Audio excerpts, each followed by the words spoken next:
Salam Kamir, kekaguman ilahi mengarah pada iman dan rahmat. Saudara-saudari yang terkasih, saya mempunyai banyak buah di kamar saya.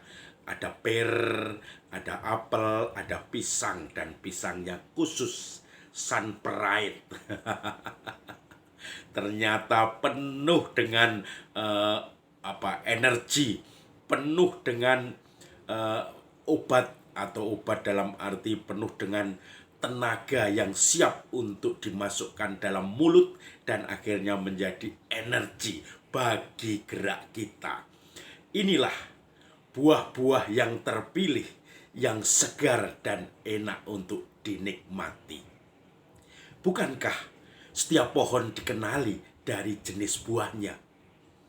Buah-buah itu akan menentukan pohon ini baik atau tidak, pohon ini produktif atau tidak, pohon ini jelek atau menghasilkan buah-buah yang selalu tidak bisa dinikmati orang atau dinikmati dengan segarnya oleh banyak orang. Pohon dikenal dari buah-buahnya.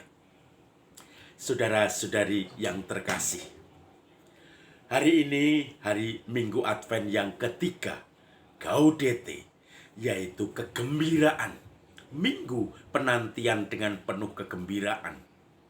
Maka saudara-saudari yang terkasih, hari ini Yesus berinteraksi dengan Yohanes Pembaptis lewat pengikut-pengikut atau murid-murid mereka. Ketika Yohanes Pembaptis dipenjara, kemudian Yohanes Pembaptis mengirim utusannya karena beliau mendengar Yesus yang mulai mengajar. Kirim utusan untuk bertanya, apakah engkau yang kami nanti-nantikan, yaitu Mesias, atau kami harus menantikan yang lain lagi? Yesus langsung memberi pesan kepada murid Yohanes Pembaptis. Katakan kepada Yohanes, orang bisu bisa berbicara, orang buta bisa melihat, orang lumpuh bisa berjalan, orang tuli bisa mendengar, orang kerasukan setan diusir, dan semuanya menjadi sehat.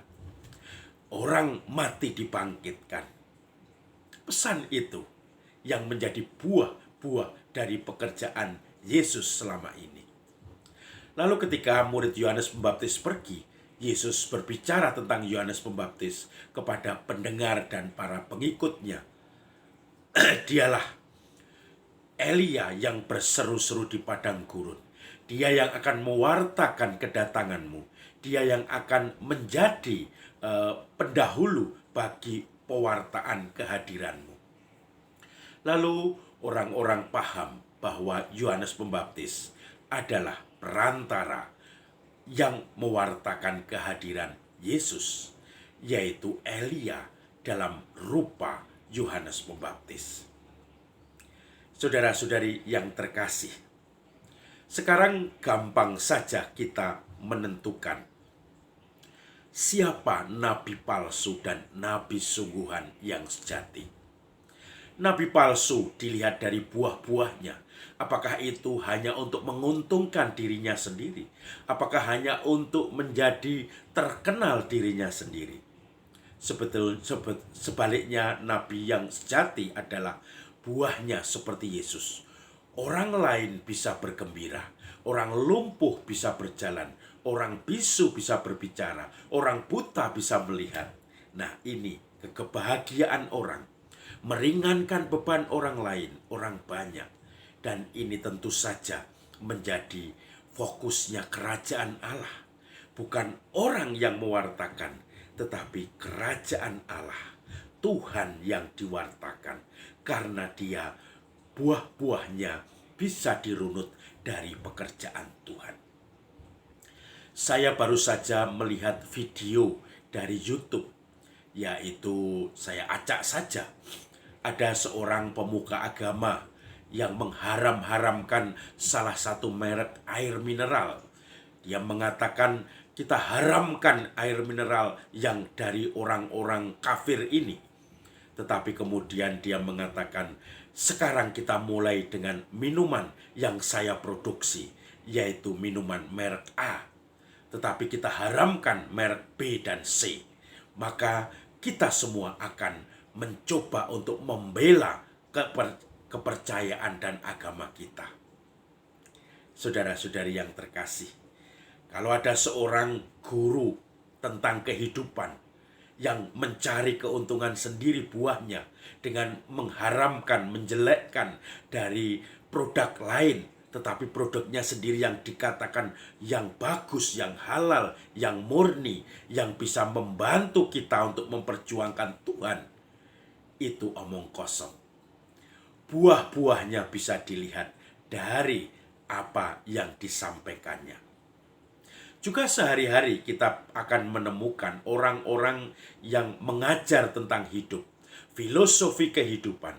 Tetapi dalam pengajarannya, cara mengajarnya, metodenya selalu menampilkan dia yang utama. Dia yang harus ditepuk tangani, dia yang harus dipuji, dia yang semakin tenar. Sementara justru Tuhan menjadi tidak jelas. Maka di situ jelas buahnya, yaitu diri sendiri, bukan Tuhan.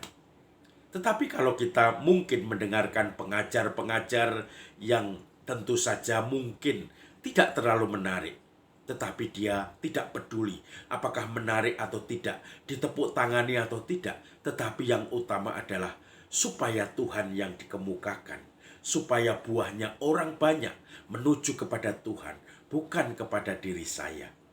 Maka saya percaya orang itu adalah orang nabi pengajar yang sejati. Dalam retret saya terakhir bersama Romo-Romo Projo Purwokerto, saya rasa ada satu yang menjadi refleksi bagi para pengajar. Siapkah kita dengan pengajaran kita? Tidak diberi tepuk tangan, tidak diberi semacam pujian-pujian, tetapi kita tetap jalan. Karena setiap pewartaan kabar gembira tidak perlu harus dengan hura-hura, dengan gembira, ngakak, menghibur, dengan tepuk tangan yang selalu memuji kita. Karena bahayanya justru kita yang terdepan dan Tuhan terbelakang. Tetapi ketika kita menyampaikannya dengan sederhana, tidak memakai tepuk tangan, bahkan kita juga tidak berusaha mencari orang ketawa, orang merasa dihibur, maka disitulah Tuhan yang diutamakan. Saudara-saudari yang terkasih, semoga kita semua dengan metode kita masing-masing selalu mewartakan kehendak Tuhan.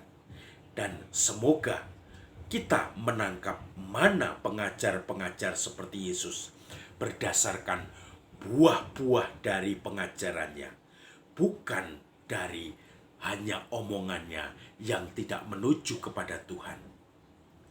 Kita mencari mereka seperti Tuhan sendiri, yang Yesus sendiri yang mengajar, karena buah-buahnya membawa kegembiraan bagi banyak orang.